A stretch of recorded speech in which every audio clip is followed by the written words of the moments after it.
अस्सलाम वालेकुम, कैसे हो सब लोग? उम्मीद है आप सब लोग खैरियत से होंगे।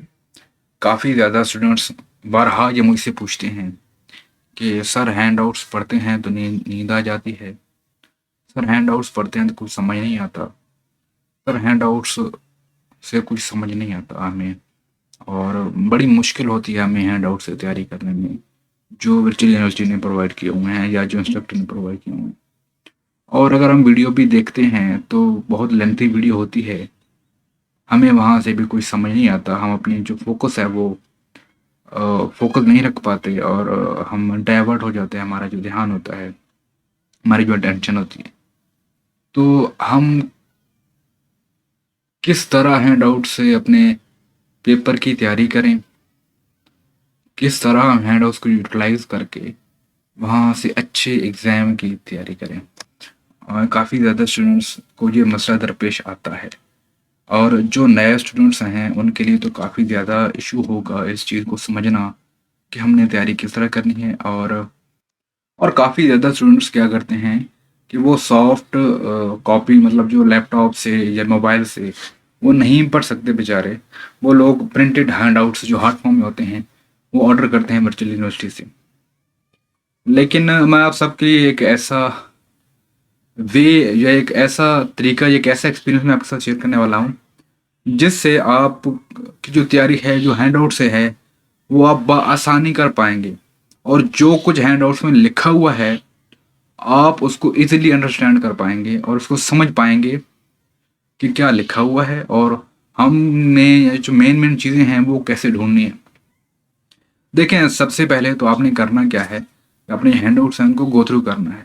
ठीक है, गो थ्रू करना है। गो थ्रू करने के साथ साथ मैं आपको बताता हूँ वो तरीका कि आपने करना क्या है। बेसिकली हम चलते हैं किसी भी सब्जेक्ट के हैंडआउट्स पर। लेट्स सपोज हमारे पास ये किसी भी सब्जेक्ट के हैंडआउट हमारे पास ये ओपन है।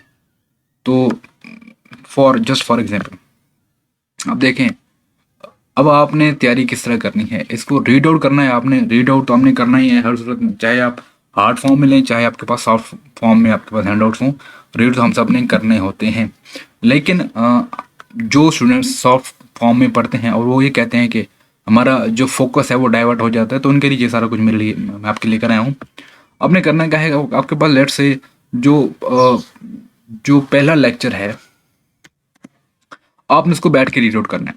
ठीक है, आराम से तसल्ली से आपने उसको बैठ के रीड आउट करना है। ठीक है, जब आप रीड आउट करते जाते हैं हर एक चीज़ को, जब आप रीड आउट करते हैं हर एक चीज़ को, तो जब आपका फोकस होता है हैंड आउट्स पर, आप चीज़ों को रीड आउट करते हैं। अब आपने अपना जो फोकस है वो किस तरह आपने रखना है और किस तरह अपने फोकस को डाइवर्ट नहीं होने देना।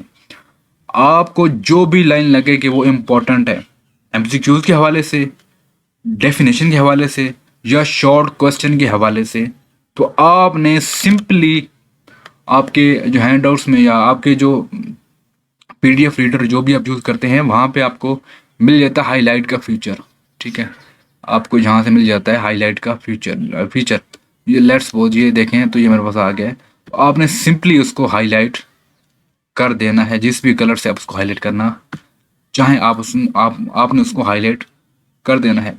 फिर आपने मतलब सारा पैराग्राफ इसको गो थ्रू करते जाना है। जो आपने हाईलाइट किया उसको आपने सही से एक दो बार रीड करना है जाके।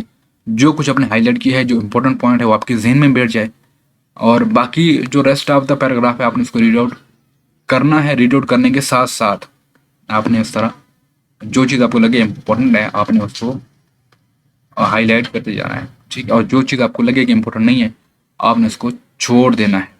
ठीक है, अब इससे फ़ायदा क्या होगा, लेट्स सपोज अब मैं ये DSS stand for decision support system, मैंने इसको हाईलाइट किया हुआ है बस फॉर एग्जाम्पल। ठीक है, तो इस तरह जो भी आपको इम्पोर्टेंट पॉइंट लगे, जो भी आपकी इम्पोर्टेंट लाइन लगे, आपने उसको हैंड आउट हाईलाइट कर लेना है।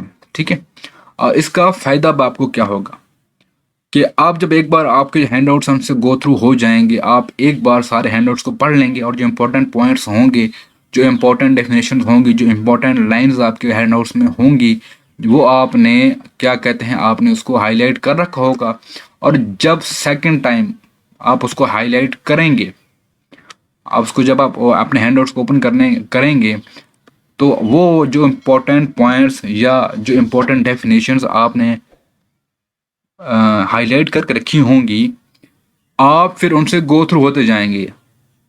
मकसद आपको समझ आ रहा है कि जो जो चीज़ें आपने हाईलाइट करके रखी होंगी, एक बार आप उनको रीड कर लेंगे, दूसरी बार जब आप एग्ज़ाम में उनकी तैयारी करने बैठेंगे तो वो सारी चीज़ें आपके सामने होंगी।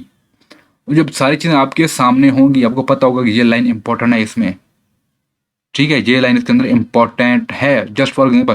तो रेस्ट ऑफ जो लाइंस होंगी, जो रेस्ट ऑफ जो पैराग्राफ होगा, आप उसको इजीली स्किप करके आगे जा सकते हैं, क्योंकि जो इम्पोर्टेंट लाइन होगी या जो इम्पोर्टेंट चीज़ उसके अंदर होगी, जो समझने वाली होगी, जिससे लगता है कि आपको एग्जाम में उसके रिलेटेड क्वेश्चन आ सकता है, तो वो आपने हाईलाइट की होगी, तो नेक्स्ट जो रेस्ट ऑफ पैराग्राफ होगा आप उसको स्किप कर सकते हैं।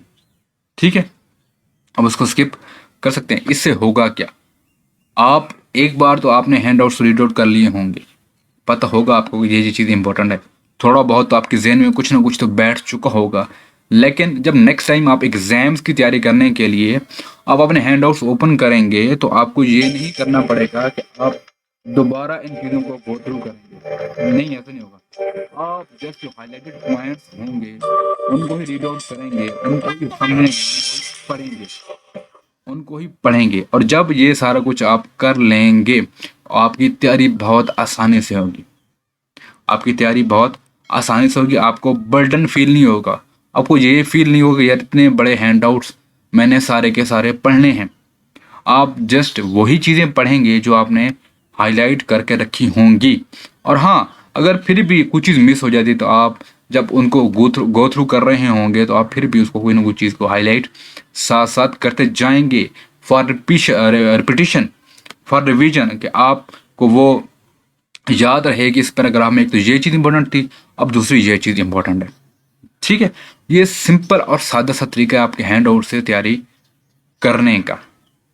और हाँ, आपने जब इन सारी चीज़ों को क्या कहते हैं हाईलाइट कर लेना है, हाईलाइट करने के साथ साथ आपने फिर उसको सेव भी करना है।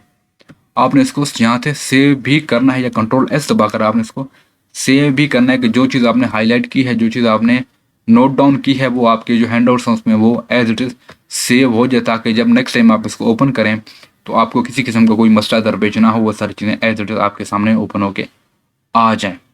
तो ये एक सिंपल और सादा सा तरीका था। काफ़ी ज़्यादा स्टूडेंट मुझसे पूछ रहे थे कि हम हैंड आउट से कैसे तैयारी करें और किस तरह हम अपना जो फोकस है उसको क्या कहते हैं रखें अपने हैंड आउट्स पर, अपनी स्टडी की तरफ उसको डाइवर्ट ना होने दें। तो ये एक सिंपल सा सादा सा तरीका है जो मैंने आपके साथ शेयर कर दिया।